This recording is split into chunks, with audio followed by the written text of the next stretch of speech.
What motivated somebody to fight inside the Colosseum? When it comes to slaves, criminals, or Christian martyrs, the answer is awfully simple. They had little choice in the matter. It's dangerous out there. The same goes for the one spectator who accused the Emperor Domitian of rigging a match only to get thrown in the arena himself and turned into dog food. But though this wretch shared many a gladiator's fate, he was not a gladiator himself. He had not joined a familia or trained at a ludus. He had not taken the oath known as the sacramentum. He had not been stripped of his rights as a Roman citizen, and he had not joined the underclass of pimps, prostitutes, actors, and dancers who were all a half step away from slavery themselves. But what baffles me is that there were some Romans who became gladiators willingly. Volunteers, sometimes from the highest echelons of Roman society, who risked life and limb inside the arena, livelihood and liberty outside of it. This video is about them. It's about the motivations that they might have had, and about what it was really like to be a gladiator. It's about what the Colosseum can tell us about the Romans, and what the Romans can tell us about us.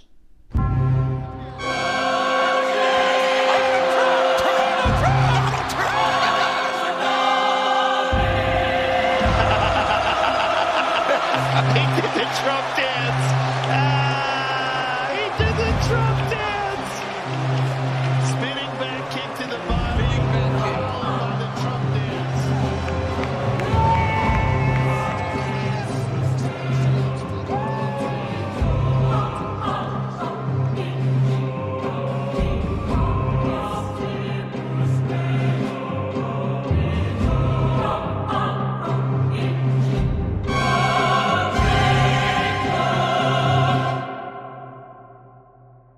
He vows to endure to be burned, to be bound, to be beaten, and to be killed by the sword.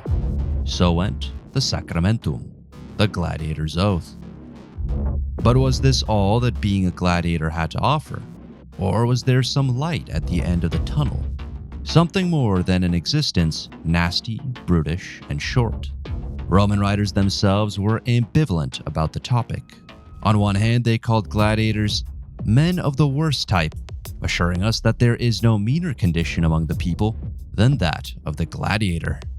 At the same time, they could barely conceal the fact that gladiators dominated the popular imagination. The only thing that wealthy cavaliers think about is whether they should go and fight in the arena as swordsmen or retiari. What would Cato the Elder have thought? Tertullian, the father of Latin Christianity himself, probably put it best. They love whom they lower. The art they glorify. The artist they disgrace. Just so, the philosopher Epictetus and statesman Cicero both drew parallels between the education of an orator and the training of a gladiator. This training would have taken place in a ludus, a gladiatorial school, one of which was for a time the home of the foremost medical authority in his day. Playing the part of a wellness guru at a frat house, this authority, whose name is Galen, wrote that they fatigue themselves to the limit and then gourmandize to excess, prolonging their repast often into the middle of the night. At the hour when people who live according to the laws of nature quit their work to take their lunch, the athletes are rising. A later critic of the Colosseum, a Christian naturally, reported that a gladiator's body is fed up with stronger food, and the vigorous mass of limbs enriched with brawn and muscle, that the wretch fattened for punishment may die a harder death. His bias may have gotten the best of him there. While it's true that gladiators were fed a stronger food, i.e. barley, this wasn't to fatten them up for the slaughter, but to aid in their recovery. Hence why they ate so much, slept so much, and had access to top-notch medical care and even massage treatments. In return, they put up with subpar living quarters, a grueling training regimen, and of course, all the perils of the arena. In the worst of cases, that meant death or disfigurement. But it didn't always come to that. Gladiators were expensive investments, pricier than any of the exotic animals shipped from Asia or Africa. They weren't lambs to be led to the slaughter, but human weapons to be sharpened and honed. Even during those 100-day periods of non-stop bread and circuses, like during the reigns of Titus and Trajan, death was dessert, not the main course. Mary Beard and Keith Hopkins put it like this: the idea that the Romans happily devoted weeks and weeks on end to watching displays of unadulterated slaughter in the Colosseum is probably a modern fantasy. Titus and Trajan would have understood the value of breaking the monotony and of rationing the violence. In a word, turning every show into a bloodbath was simply bad for business, especially since so many fights involved members of the same gladiatorial familia. This is why there were rules for fighting in the Colosseum, just as there are rules today for fighting in the octagon. Less clearly defined, to be sure, but probably better understood back then. The average gladiator made 1 to 2 appearances per year, and most fights lasted between 10 to 15 minutes. Sometimes they made use of blunted weapons, and only rarely led to outright executions. Unless a gladiator disgraced himself through a truly exceptional act of cowardice, he was usually given a missio, or reprieve, and his life was spared. Admittedly, this part of the process gets a little hazy, and we can't even say with certainty what hand gesture was used to signal life and death. We know there was an editor or referee to make the call, but that did not stop the emperor or the rest of the audience from chiming in with their opinions. Ultimately, the man with the sword had the final say, and in the heat of the moment, it was sometimes difficult to control what he did to his opponent.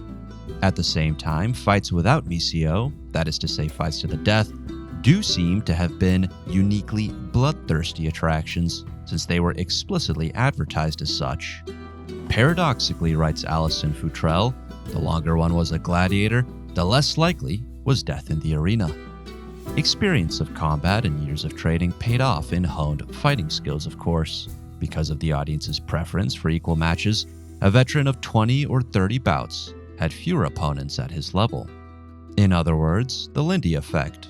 Old heads like Maximus, Octus, Asiaticus, and Columbus, who racked up 40, 50, 53, and 88 fights respectively, and not without their losses. Those guys were the cream of the crop, the ones we know about because of their headstones and because some of them were allowed to get married and make wills. But all gladiators, from the best to the worst, were appraised and divided into pay bands, going up and down in value based on how often they won, how popular they were, and whether they fought individually or in a group, with some fights pitting 16-man teams against each other or against some animals. In those days, the price differentials between the best and the worst weren't nearly as lopsided as those of today, but they were still fairly significant, and those in higher bands seem to have had certain perks, including increased rations, better living quarters, fewer fight appearances, and even their freedom if they so desired it. Gladiators who had once been slaves or prisoners were no exceptions to these rules, since the ludus was a melting pot in the truest sense of the term. There, all of them, lannistae or trainers included, were equal in their inequality. Whether volunteers or not, they were all infamous, forbidden from voting, running for office, testifying in court, or making wills. That being said, exceptions were made for the ultra-successful and also for those who refused prize money. For the rest of them, infamy was not without its upsides. Like prostitutes and pimps, gladiators and lannistae were a half step away from slavery, but at the same time, their line of work had a certain anti-fragility. Demand for their services often exceeded supply, and a little chaos, a civil war here, a military coup there, tended to be good for business.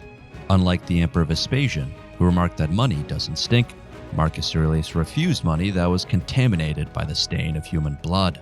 It's the type of attitude we could expect of Rome's philosopher king, but all it meant in practice was that gladiator owners got a tax break.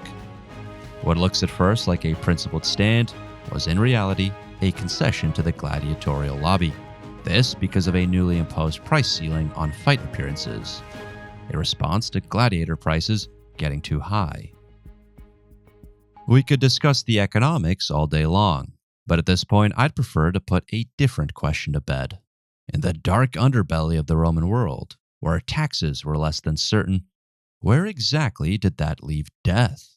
In other words, how truly lethal was gladiatorial combat? We can, as it turns out, answer that question precisely. The scholar Georges Ville paved the path by estimating 19 deaths for every 100 defeated combatants, a figure that includes those who died of their wounds, who probably accounted for a great many when you count up injuries, chronic and acute. According to Ville, you faced a 10% chance of death stepping into the arena and a 20% chance if you lost. The same scholar arrived at unlucky 27 as the Gladiators' average life expectancy, the same age uniting Jimi Hendrix, Jim Morrison, and all the other members of the 27 Club.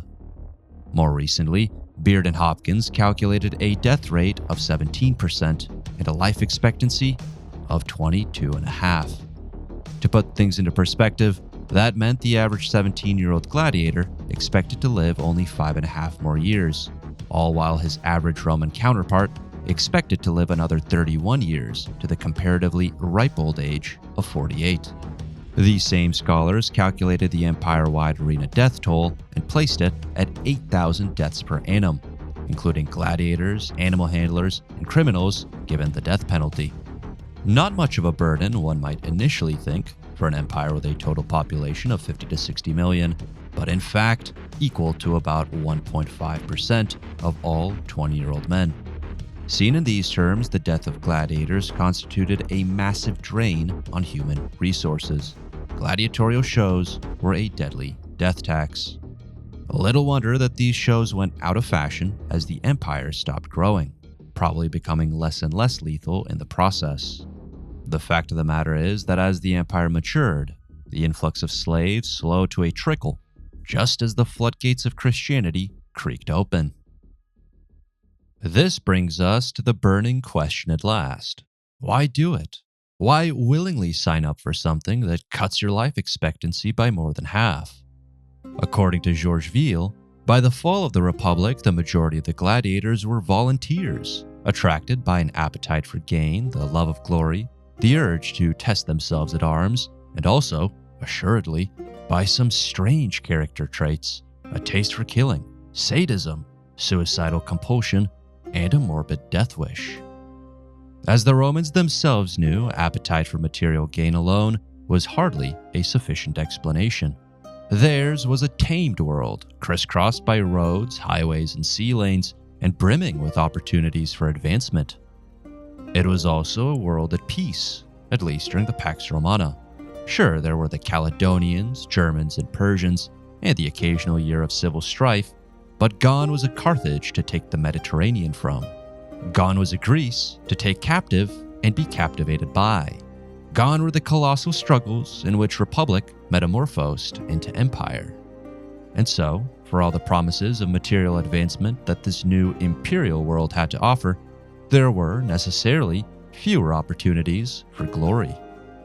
There was only the arena, the ultimate tribute to bread and circuses, the great megalothymic superstructure, the shrine to the unhappy few, the ones who chased glory, or perhaps its shameless cousin, celebrity.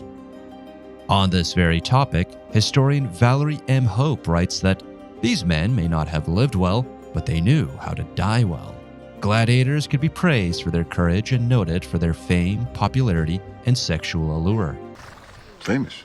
Oh, certainly. Me? The whole city loves you, sir. You and Magistrate Varenus are symbols of brotherly love and redemption. If you were in Rome today, I doubt there's a lady in the city wouldn't open her doors for the mighty Titus Pullo.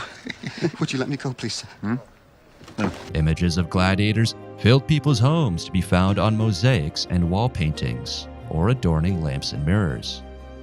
Pliny the Elder tells us that portraits of gladiators have commanded the greatest interest in art for many generations. And as I mentioned already, we know some of these gladiators by name, not only due to their headstones, but also because they feature in poetry.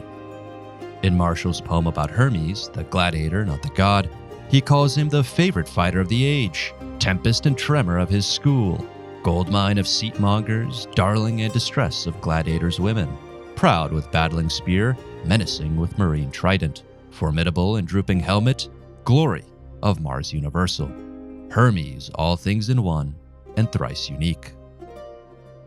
Because of the graffitied ruins of Pompeii, We know a gladiator named Calidus, the sigh and glory of the girls, as well as another named Crescens, the favorite of nighttime dollies. He was a gladiator, went a famous verse from Juvenal. That makes anyone an Adonis. That was what she chose over children, country, sister, and husband. Steel's what they crave. Steel being a Freudian pun here. Gladiators even cropped up in the realm of Morpheus, and with enough frequency as to feature in a piece on dream interpretation, also very Freudian. Supposedly, when a man dreamt of being a gladiator, he was soon to be wed. When celebrity came into the picture, it hardly mattered that a gladiator was, technically, a second-class citizen. In Greece, with its long tradition of athlete worship, some even received honorary citizenship. Elsewhere, their lowly station only made them more popular, especially among the ladies. We're famous, aren't we? Heroes. Songs, plays, pictures on walls, eh? It's a damn foolish fuss. What of it? You are a slow one, you, aren't you? Women. Scandalously, it seems their esteem grew in direct proportion to how highborn a lady was. The most famous of these scandals involved the wife of Marcus Aurelius, who, unlike a Caesar's spouse, was hardly above suspicion. It was said her affair with a gladiator resulted in the birth of Commodus, whose later obsession with the Colosseum fit hand in glove with just such an origin. This in turn brings us to the topic of gladiatorial elites, equestrians, senators, and emperors who stepped into the arena themselves. According to the scholar Carlin Barton, Caligula, Titus, Hadrian, Lucius Verus, Commodus, Didius Julianus, Caracalla, and Geta were all known to have played gladiator in and out of the arena. Though Commodus even went as far as training at Alutus, these emperors were only LARPing.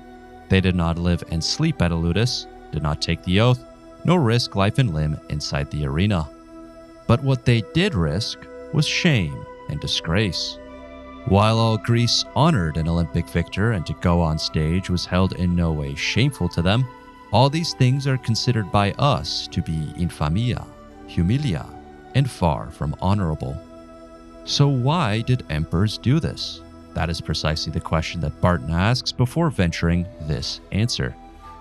Individual reasons probably varied, from thrill-seeking in a fishbowl existence to the need for demonstrations of approval, of love, to a display of power, not just in the use of weapons, but in the deliberate flouting of social norms.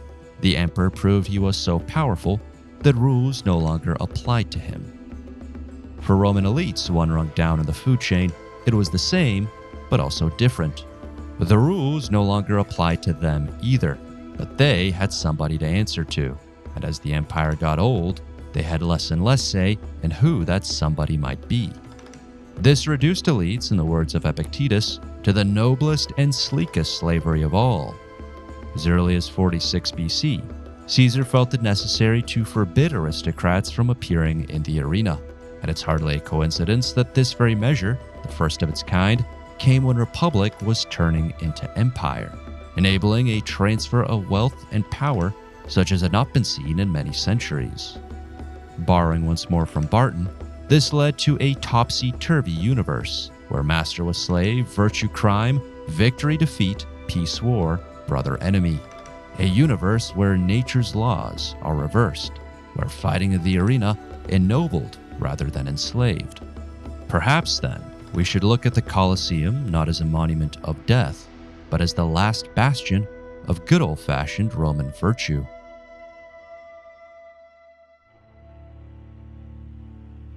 What needs to be understood about the Romans, especially their elites, is that they believed there was something worse than death.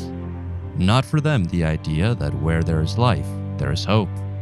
The foulest death is preferable to the fairest slavery, so says Seneca, with all the weightiness of someone forced to act on that notion. Morituri te salutant, those about to die salute you. Not a catchphrase routinely used, contrary to popular belief, but one that perfectly captures the essence of the Colosseum. The gladiator showed his audience how to struggle and how to die, with spiritedness in life and stoicism in death. They found comfort for death in murder, says Tertullian. And that is because even those with twice the life expectancy of gladiators, death came far too early. Few survived into old age, says the scholar Thomas Wiedemann, and the absence of drugs and medical care meant that, even for those supported by their family, old age was harsh. Death could come at any time during the life cycle, and it was painful and often violent. Romans needed to watch how gladiators faced death in the arena, not in their beds. But what about us? Are we anything like the Romans today? Until recently, scholars have avoided this question like the plague. All this horrifies us, says Ugo Pauli. To say that we condemn this revolting custom is too little. We cannot even begin to understand. Another scholar, if we can call him that, said, and I quote, "The two most quantitatively destructive institutions in history are Nazism and the Roman gladiators." Thankfully, there are much more reasonable historians grappling with this topic today, and I encourage you all to consult their works, which are linked in the description, and form your own conclusions. For my part, I think it's quite obvious that the Colosseum, boxing ring, and octagon all speak to something primal deep down within man. The contenders give the rest of us a model of overcoming hardship. We lose ourselves in them as they lose themselves in the struggle. Thankfully, we've managed to extract death from the equation, leaving that to movies and video games. We satisfy ourselves with its simulation because death no longer lurks around every corner. We go and watch Gladiator 2 and call it a day. But somehow I feel there's just a little bit more to this story, which is why I'd like to end with a quote from Carlin Barton. Now, yes, she's been cited a few times already, and yes, she is a product of her time. Nonetheless, I think it'd be hard to disagree with the fact that the following excerpt hits uncomfortably close to home. The Romans ransomed their desires. They threw up in order to eat. They fasted while they drank in order to feel the alcohol more powerfully. They built poor men's huts inside their palaces in order that, when the fancy struck them, they might experience poverty. Fasting, eating gruel, and sleeping on a board, like danger and even death, became additional forms of playful self-indulgence, like the risky and rigorous mountain climbing expeditions of the modern bourgeoisie, or the painful tattoos of the Japanese gangster. The extreme example of this juxtaposition of self-indulgence and abstemiousness, as he was of simultaneous desire and deprivation, was the miser, the man who lived midst great abundance with sunken, emaciated cheeks.